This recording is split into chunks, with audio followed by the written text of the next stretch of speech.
I'm grateful President Trump has the courage and the willingness to put the names on a list and let everybody know what was going on this island that Epstein owned.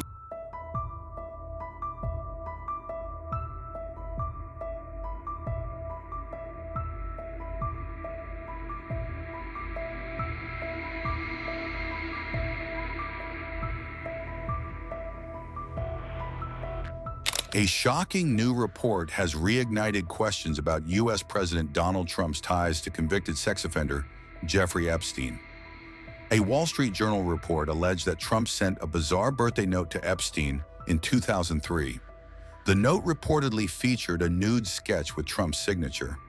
It ended with the words, quote, "Happy birthday and may every day be another wonderful secret," end quote. The Wall Street Journal report claims to have seen the note but did not release the image publicly. The letter was part of a birthday album made by Ghislaine Maxwell for Epstein's 50th birthday celebration, as per the report. Maxwell, a longtime Epstein associate, was later convicted of child sex trafficking in connection with his crimes. However, Trump, in an interview with the Wall Street Journal, denied any involvement and warned the newspaper against publishing the claims. Trump, in the interview, said that he had no involvement with the note, insisting the language and drawing style weren't his. Trump now says he'll sue the Wall Street Journal, News Corp and Rupert Murdoch over the story. Trump also claimed his team, including White House Press Secretary Caroline Leavitt, had warned the outlet not to publish what he called a fake letter. That same day, Trump authorized his attorney general to release any grand jury testimony if needed. The backlash came fast. MAGA allies, including far-right activist Laura Loomer, called the report fake and rushed to defend Trump online. Vice President J.D. Vance called the article complete bullshit. Charlie Kirk said the tone didn't sound like Trump. The report has emerged at a time when Trump's handling of the Epstein investigation is under increasing scrutiny from within his own base. A faction of Trump's supporters had expected his administration to release all remaining Epstein-related files and were angered when the Justice Department announced last week that it would not be doing so. In response, Trump lashed out on Truth Social, calling the outrage a hoax and a scam. Trump had known Epstein socially in the 1990s and early 2000s and was photographed with him on several occasions. His name also appeared in flight logs of Epstein's private jet. However, Trump has repeatedly insisted that their friendship ended well before Epstein's 2008 conviction for soliciting a minor. He also stated they had not spoken in around 15 years by the time Epstein was arrested again in 2019. Jeffrey Epstein died in a New York jail in 2019 while awaiting trial for sex trafficking charges. His death was ruled a suicide by medical examiners, but the circumstances have led to ongoing speculation and conspiracy theories. Thank you all for being here. And the chair recognizes the ranking member of the entire committee, Mr. Raskin, for his 5 minutes. Mr. Chairman, thank you very much.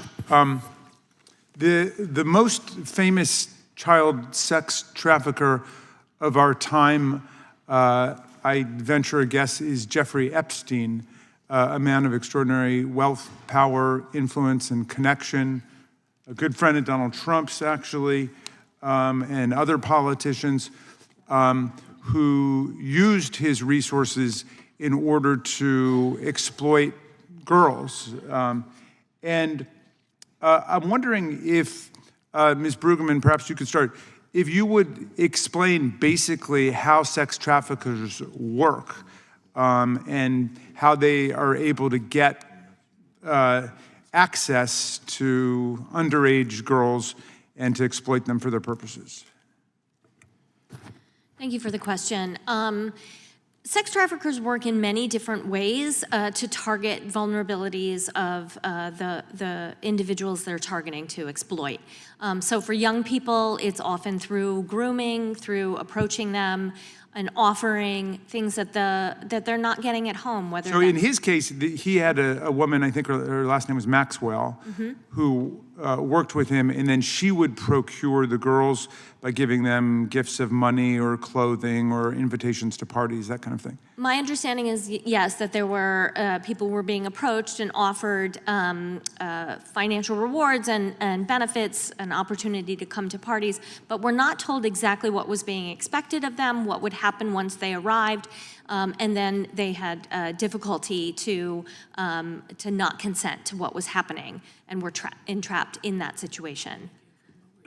Yeah, and so they tended to be poor or vulnerable from a more, like a broken home or dysfunctional family situation, right? Yeah, I think what we've heard from our witnesses is that people are targeted in different ways. So it might be because they were low income. It might be because they have an insecure immigration status. It might be because they're queer and not being respected by their communities. It might be because they're seeking validation and love and attention. So there are lots of ways to target folks. Okay, so you had an interesting colloquy about the law of prostitution. I know that's not what this is about, but I'm just wondering, did the law criminalizing prostitution and putting women in jail for prostitution help any of the girls who were trafficked by Jeffrey Epstein and his network?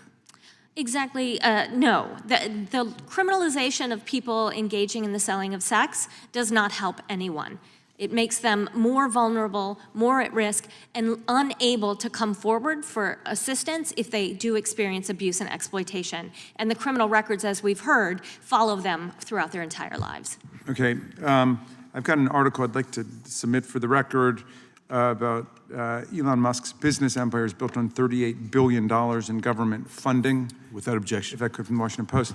That's a lot of money. People are getting a lot of money from the U.S. government for different purposes, and I hope that our oversight committee will be able to ferret out the waste, fraud, and abuse in a lot of these programs, But how much money, you were asked the question, how much money does your organization get? And I know you're a consortium of how many different organizations? Right, so we do have 89 different members. We also have staff ourselves, so we receive direct federal funds in order to run a program to help survivors clear their criminal records. We provide training and technical assistance to housing providers, and we're also working on other training and technical assistance programs. And then our members have different funding that they get directly. And so how much money did you get in government grants and funds? So we get the amount, as Mr. Biggs pointed out, I think it was around $2 million in that one grant billion? year. Million. Oh, 2 million, No, okay. yes. Because I was talking about Musk with 38 billion, and you said Nice. 2 million for all of the consortium of... Over a period of 3 years. So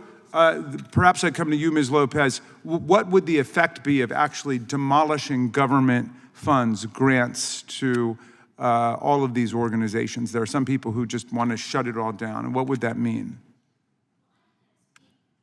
I can't speak to other organizations, but I can tell you Pearl at the Mailbox will never accept government grants. And how come you don't accept government grants? Because we want to be able to continuously employ the people that we choose to employ, and we don't want to be beholden to another agency that tells us what to do. Okay, and Ms. Cooper, what do you think the effect would be of a shutdown in government funding? Well, I think anti-human trafficking and child exploitation efforts have been historically underfunded. So really, we need more funding for enforcement efforts, for demand reduction. But I think that it's really important to clarify that there's good funding and there's bad funding. And good funding needs to go to support law enforcement. It needs to go to support survivor care. It needs to go to support legal services. But bad funding would be funding that supports the full decriminalization, and that means funding that supports decriminalizing brothel keeping, pimping, and sex buying. What we need is an increase in efforts to enforce those third-party profiteers that profit from prostitution. Thank you very much.